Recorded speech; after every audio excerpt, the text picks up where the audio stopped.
Eyvah. Yine benim salak salak işlerim. Var ya, sıkışırsam yanarız. Dünyanın en pahalı kahvesi bu şekilde hazır oluyor. Yepyeni bir bölümden hoş geldiniz arkadaşlar. Kaskı taktım, çıkarmaya üşendim. Yepyeni bir yere gidiyoruz. Bali'yi keşfetmeye devam ediyoruz. Nereye biliyor musunuz? Ubud'a gidiyoruz ama Canggu'ya tekrar geri döneceğim çünkü kalbim burada. Bakalım nasıl bir macera bizi bekliyor. İyi seyirler dilerim. Canggu ile Ubud arası arkadaşlar 30 kilometre. Önce şuradan bir benzin alacağım. Sonra şöyle Ubud'a gideceğim. Hadi bakalım.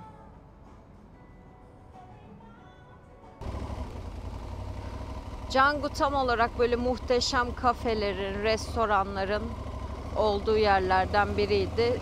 Bu bölgede arkadaşlar denize girilmiyor çünkü deniz sürekli bir dalgalı, Hint Okyanusu. O yüzden daha farklı bölgelerde denize giriliyormuş. Bu tarafında da deniz yok ama çok güzel beach club'lar var. Burada da öyle 2 tane çok ünlü vardı. Önceki bölümde izlediğiniz gibi çok eğlendik, çok güzeldi.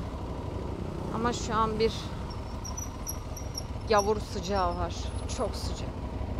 Çarpıyorsun ama. Böyle bir şey yok yani. Adam geldi, toz sattı.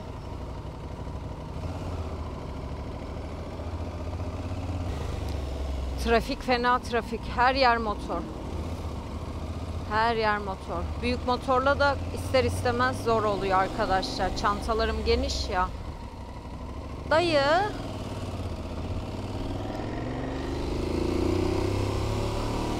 Dayı.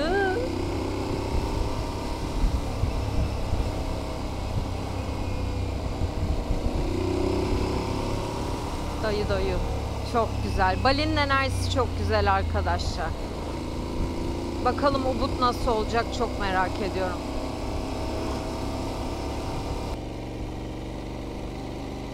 Bali'yi kendi motosikletimle keşfediyor olmak o kadar güzel bir duygu ki. Yani bu çok özel bir duygu. Ama daha özellerini de yaşayacağız.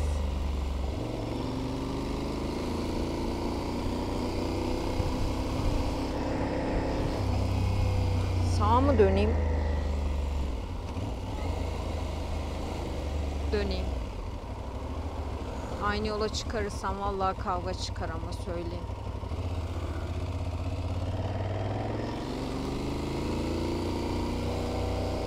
...33 derece arkadaşlar. Sezon hep 25 ile 30-35 derece arasında. O yüzden turistlerin 12 ay tercih edebilecekleri bir destinasyon. Özellikle Covid döneminden sonra iyice yoğunlaşmış. Bir yeri güzel yapan insanlar kesinlikle. Endonezya halkı da yani tanıştığım en iyi halklardan bir tanesi. Güler yüzlü, yardımsever, şey yapmaya çalışmıyor seni, yani dolandırmaya çalışmıyor. Bu çok değerli biz turistler için. O yüzden mutluyum onlarla yaklaşık 3 aydır birlikte olmaktan. Darlaştı yol.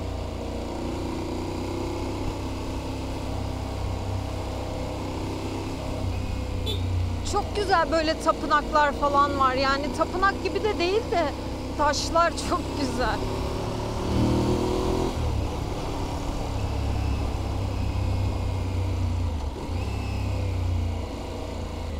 Oğlum yolun ortasına bıraktın, cırcır olmuşsun, seni kahretsin. Uy. Pardon. Bu ne böyle, ormana mı? Ay, yolda mezarlar var. Ana. Ha, ağaca bak. Bura neymiş böyle? Bilmiyorum da güzelmiş.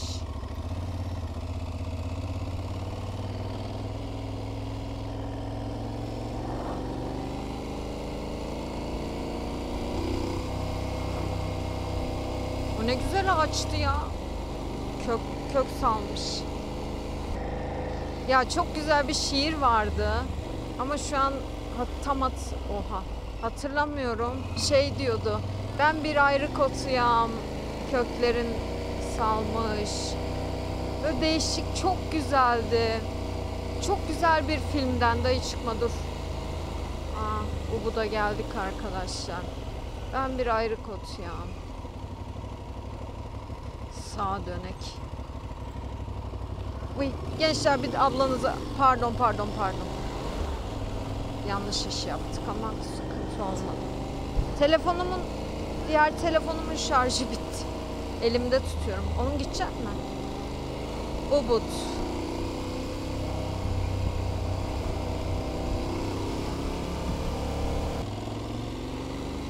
Turist sayısı da arttı. Tam 30 kilometre 1 saat 10 dakika şu an. Dayı.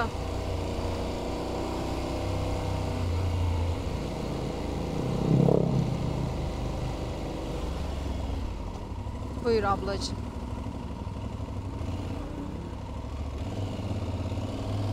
Bugün de sevap point. +1. Aha, navigasyon gitti. Hay senin. Tam yerinde gittin yani. 2 kilometre.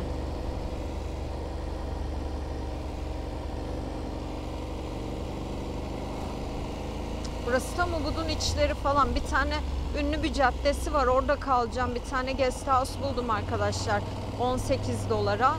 Çok güzel duruyor ama şöyle bir sıkıntısı var. Scooter girebiliyormuş ama araba giremez dedi. Çünkü çok darmış şu kadar falan. Ne yapacağım bilmiyorum yani. Bakacağız. Gidince görürüz. Dön. Geopark varmış. Bak Batur Global Museum Geopark. Çok da severim ya müzeyi.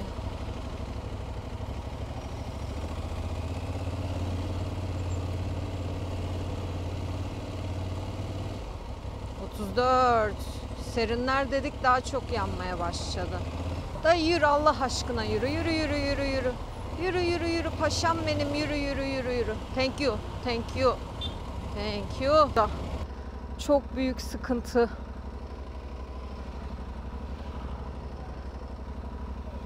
Hadi bakalım.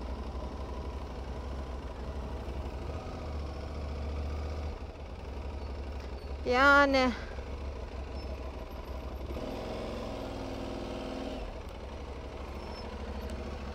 eyvah. Yine benim salak işlerim. Var ya sıkışırsam yanarız. Allah. Girdim. Gençler girdim ama görmeniz lazım ben buraya nasıl girdim. Neyse düşmem en azından. İnşallah kimse gelmezdi. Ha, çok eğlenceli.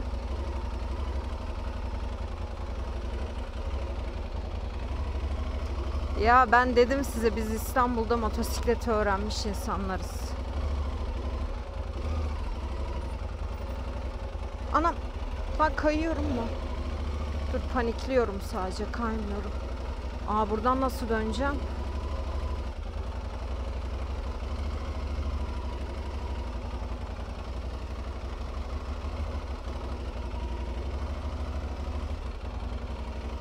Dönerim canım buradan kamyon döner. Şu biraz açıktan.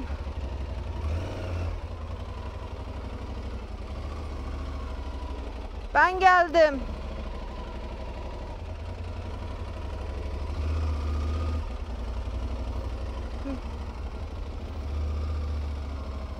Doğru geldim umarım. Ha yokuşa Tom Stay devam diyor lan.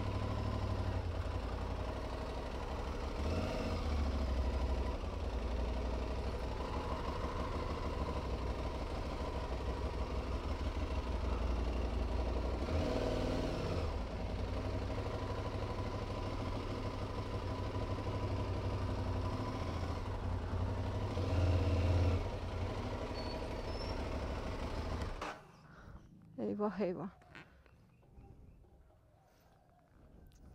Is there Jati homestay? Yeah, just down the bottom and then down some steps. Ah, okay, thank you.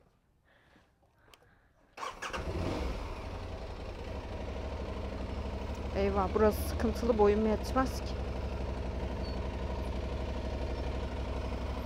Düşeceğim.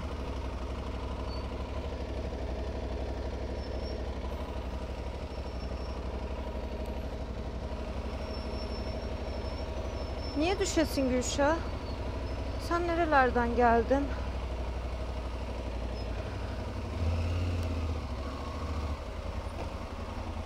Yes abla. Hello.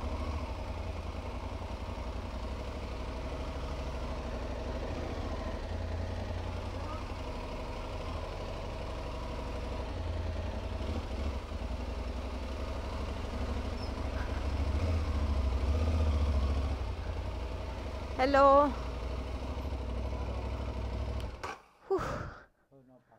Ha, that side. Okay. Okay.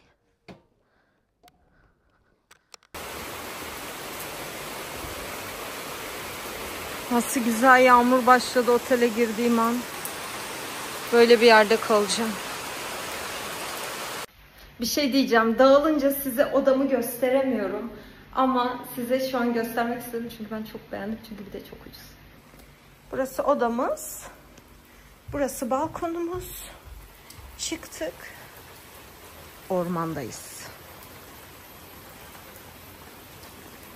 Evet arkadaşlar, hazırsanız bu bölümde Ubud'u keşfedeceğiz. Canggu'dan Ubud'a geldim ve artık bu bölgede güzel yerler var.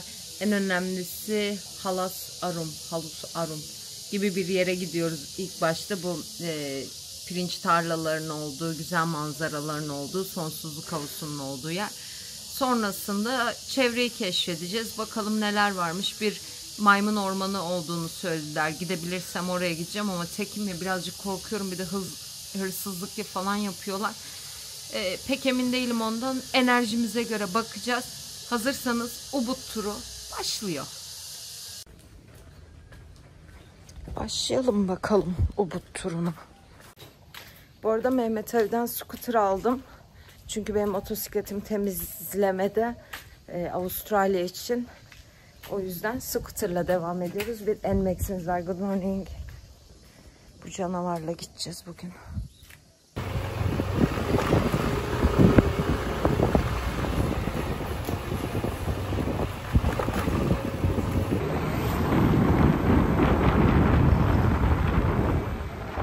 Kretia Ubud da diyebiliriz. Aras Halum da diyebiliriz. Buradan bir girişi var arkadaşlar.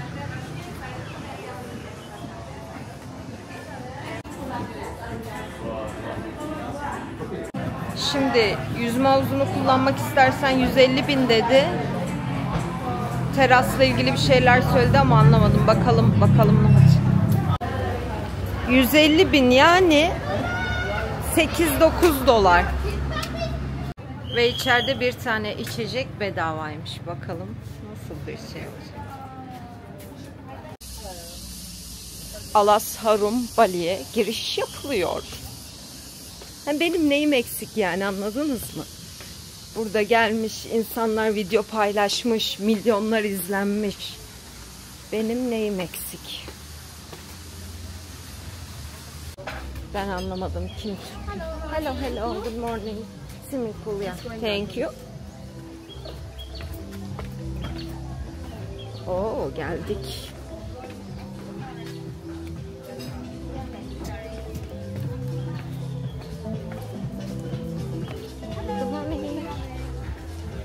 Güzel.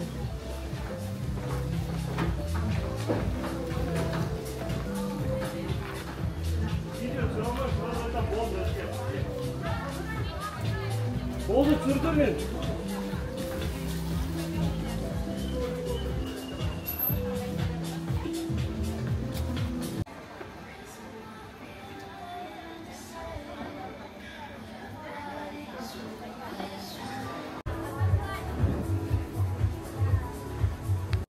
Şöyle ilerliyor arkadaşlar. Masayı bana 3 saatliğine tuttu. Yüzüp gelip falan filan 3 saat takılabiliyormuşum. 3 saat yeter zaten. Dedi ki az önce anlamadığım konu o yeşiller çok güzel değil. Çünkü biz dedi başka bir yerde şey yapıyoruz. Başka bir Rice Garden organize ediyoruz. O yüzden çok yeşil değil. Senin için okey mi dedi. Okey dedim. Yani biz milyonlarca Rice Garden gördük. Fiyatlar biraz yüksek şeye göre, standarda göre ama çok normal çünkü çok popüler bir yer. Diyordum ki fiyatı biraz pahalı falan diyordum ama arkadaşlar yani Ramazan vakti de sizle paylaşıyorum ama 95 şu yani $6 falan. Hakkınızı helal edin vallahi oruçluysanız.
Çok beğendim burayı.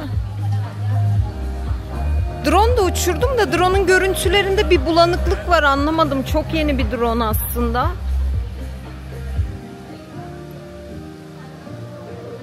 Şuranın güzelliğine bakın.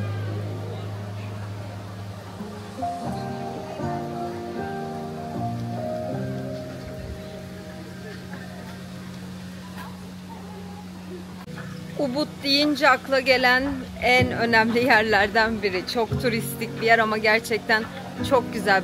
Ben çok beğendim en azından. Şimdi burayı gördük arkadaşlar. Çok fazla zaman geçirmek istemiyorum çünkü çok sıcak. Şimdi nereye gidiyoruz biliyor musunuz? Hani şu Türkiye'de meşhur kedi kakasından kahve falan varmış ya, aslında olay alakası yok. Oraya gideceğiz. Luwak kahvesinin nasıl yapıldığını ve nasıl bir işlemden getirdiğini, tadını falan filan göreceğiz. Bakalım nasılmış. Luwak. Neredesin? Aha. Buradasın. Bonjour. They're sleeping all day. All day because the weather is so hot. That's why I want to sleep also. Her zaman uyuyor diyor. Dedim ki ben de her zaman uyumak istiyorum çünkü çok sıcak hava. Burada. And process fermentation develop power in the stomach and then pop again like this. We collect the poo and then we wash by hot water and they become clean like this. After the clean we dry and then the next we remove the skin one by hand. We take the fermentation like this. It's the bean later we wash again one more time by hot water. Until become clean or hygiene like this. We dry and then the next we roasting inside until become black color and good smell. The smell also good, not bad. Yeah. Bu kedi değil aslında, luwak. Luwak'ın midesinde işte muz yiyerek vesaire oluşan bir kahve çeşidi arkadaşlar. Uzun zamandır Türkiye'de çok popüler, işte dünyanın en pahalı kahvesi, kedi kakasının olduğu kahve vesaire deniyor. Ama aslında buradaki hayvan çok özel bir hayvan ve tamamen bunun için yetiştirilmiş bir hayvan. Ve sonrasında çok ciddi prosedürlerden geçiyor. Midesinden çıkan kahve çekirdekleri. İlk başta bu şekilde çıkıyor. Evet, bu birazcık şeye benziyor. Sonrasında temizliyorlar ve bu hale geliyor. Bu halindeyken içindeki zarını çıkartıp bu şekle geliyor. Yıkıyoruz, temizliyoruz diyor ve gittikçe ilerletiyor ve sonrasında bir sonraki adımda buradan başlıyor. Burada çekirdeği kavuruyorlar.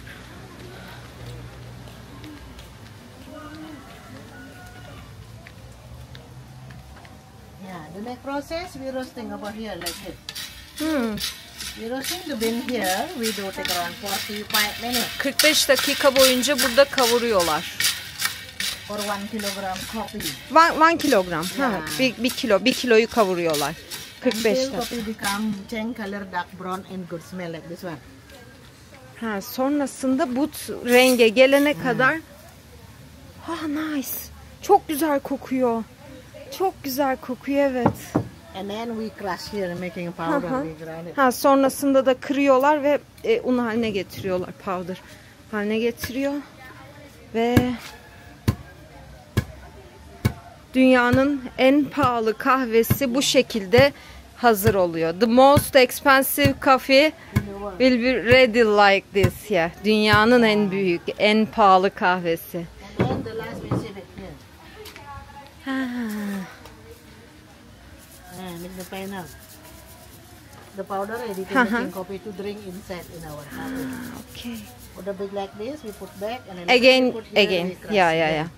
Şeyden, süzgeçten geçirdikten sonra büyük parçaları tekrar yandaki kutuya koyuyor ve ardından tekrar kırmaya başlıyor. You can Çok smell to compare which one is good. Luwak coffee, regular Bali coffee. Of course, Luwak coffee is Yeah. better to take. Terima kasih. Sama-sama. Thank you so Okay, much. so now you want to try coffee to drink? I have to try that, yeah? Yeah. Okay, now I'm going. But We charge 118,000. 180. 118. Ha, 118. Okay, I can try it. You want to have one? Yes. Yeah, 1 cup, please.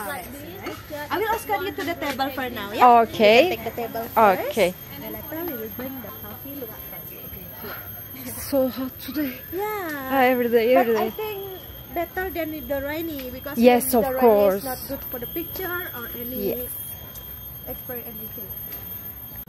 Şimdi sipariş verdim arkadaşlar. Birazcık ister istemez pahalı çünkü turistik bir kafe. Aslında isterseniz satın da alabiliyorsunuz buradan.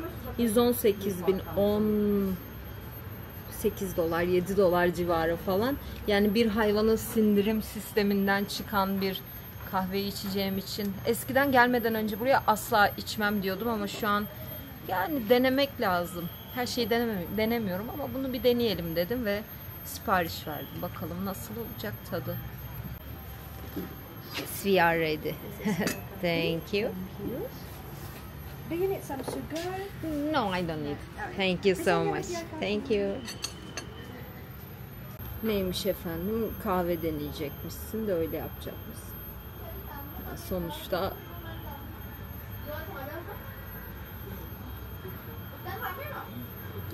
güzel.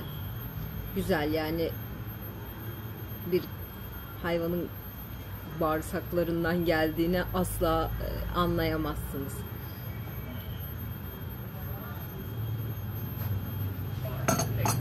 Yani canım biliyor musun ben güne Luwak kahvesi içmeden başlayamıyorum ya. Yani bu benim belli standart.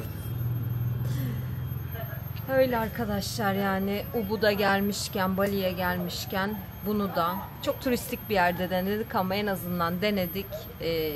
Bir sonraki durak noktamız neresi? Bakalım ben şu kahvemi içeyim. Umarım mideyi bozmam, tıpayı kaybetmem. Devam ediyoruz.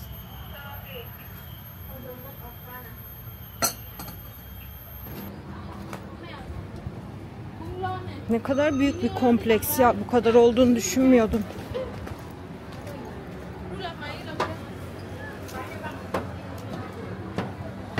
Ha, şu salıncağın olduğu yer.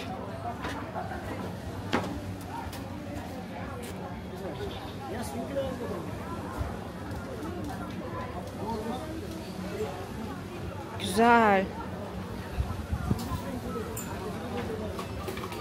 Aşağıda çok güzel yerler var ama çok aşağıda ya.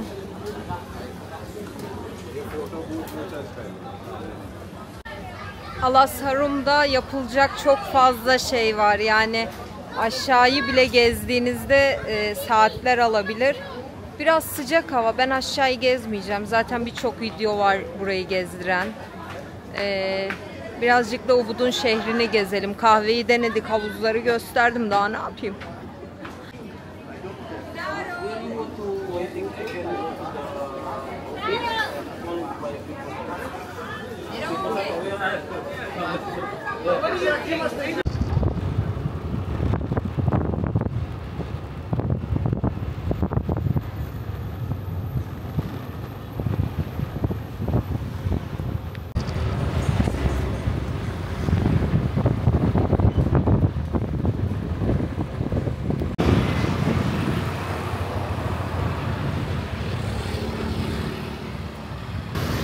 Ve geldik Ubud'un meşhur caddelerinden bir tanesine. Zaten 2 tane cadde var arkadaşlar.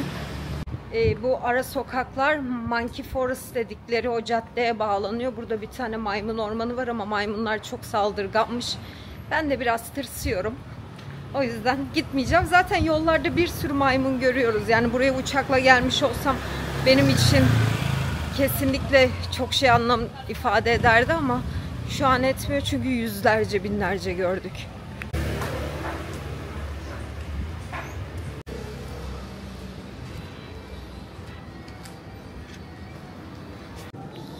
Bali'de en yaygın din Hinduizm, Bali Hinduizmi arkadaşlar. Bu Hindistan'da gördüğümüz Hinduizm'den çok ayrı bir Hinduizm. Yani ayrı değil de aslında daha farklı, gürültülü, daha farklı yaşıyorlar.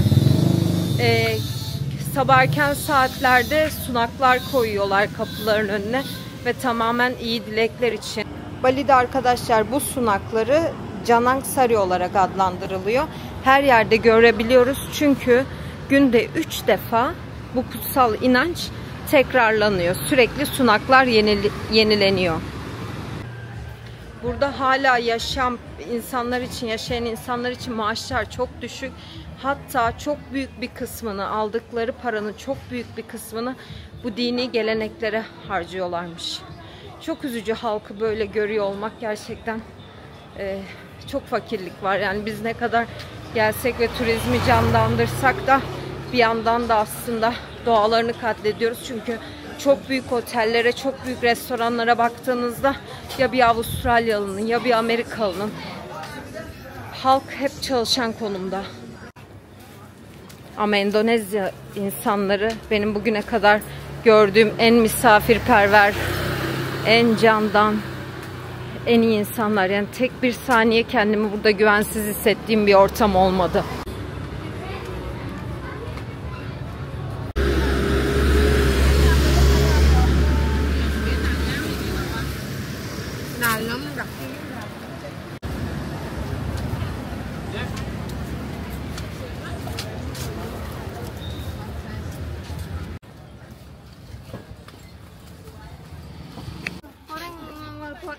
Bayağı 5 dakikadır yürüyorum.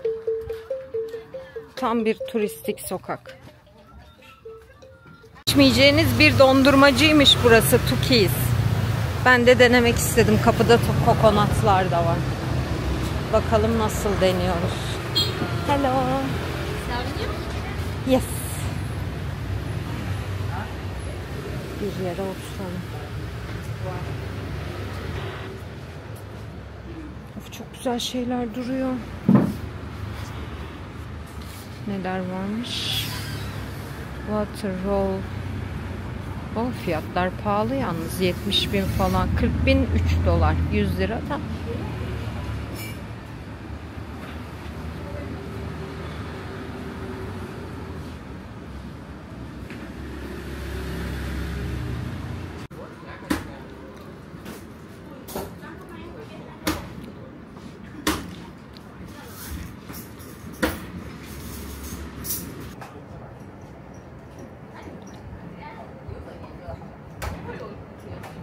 Çok iyi. Gerçekten çok başarılı. Çok güzel. İtalya'da bir yer vardı. 1 numara dünyanın en iyi dondurmacısı seçilmişti. Eski YouTube videolarımda vardır 3-4 sene öncesine giderseniz. San Gimignano'da galiba. Adamlar bunları görmemiş arkadaşlar. Öyle bir şeydi ki yıkılıyordu.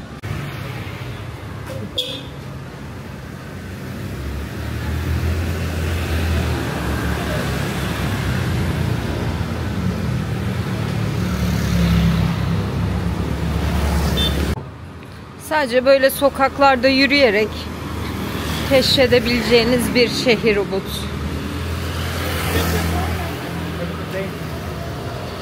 Ve şu şeyi sizle paylaşmak istedim. Bali'de arkadaşlar çok fazla benzer isimle karşılaşıyorsunuz. Burada sadece Bali kültürüne özgü bir gelenek aslında bu. Burada çocuklara bir ritüel var. 4 çocuğa kadar aynı isimler veriliyor. Örneğin birinci çocuğa Putu, Gete ya da Vayan isimleri veriliyor ve birçok Vayan'la tanıştım. Yani Putu'yla falan tanışmadım da Vayan'la çok tanıştım. İkinci isim ise Made olarak geçiyor. Made ile de tanıştım. Kız, erkek fark etmiyor. Yani cinsiyet fark etmiyor aslında. İkinci çocuğa Made ismi, birinci çocuğa Vayan ismi veriliyor. Üçüncüsü ise Nyoman olarak adlandırılıyor. Burada gelen turistlerin çok fazla dikkatini çeken bir isim bu. Çünkü soyadı kanunu da burada çok yeni oluşturulmaya başlamış bir şey. Yani öncesinde sadece isimleri nasıl ayırt ediyorlardı, nasıl yapıyorlardı hiçbir bilgim yok. Ama burada böyle bir gelenek var. Böyle bir yıllardır sürdürülen bir gelenek var. Ubud'u tamamladık arkadaşlar. Çok keyifliydi, çok güzeldi. Çok fazla yer gezemedim çünkü bir sonraki bölümde izleyeceğiniz olan motosikleti Avustralya'ya gönderme macerasına bir yandan da başladım. İşte Ubud'daydım. Bir süre motosikleti temizlemeye gittim, geldim falan ama onların tamamını bir sonraki bölümde izleyeceksiniz. Buraya kadar izlediğiniz için çok teşekkür ediyorum. Sizlerle bu hikayeyi paylaşabilmek benim için çok değerli. Bir sonraki bölümde görüşürüz.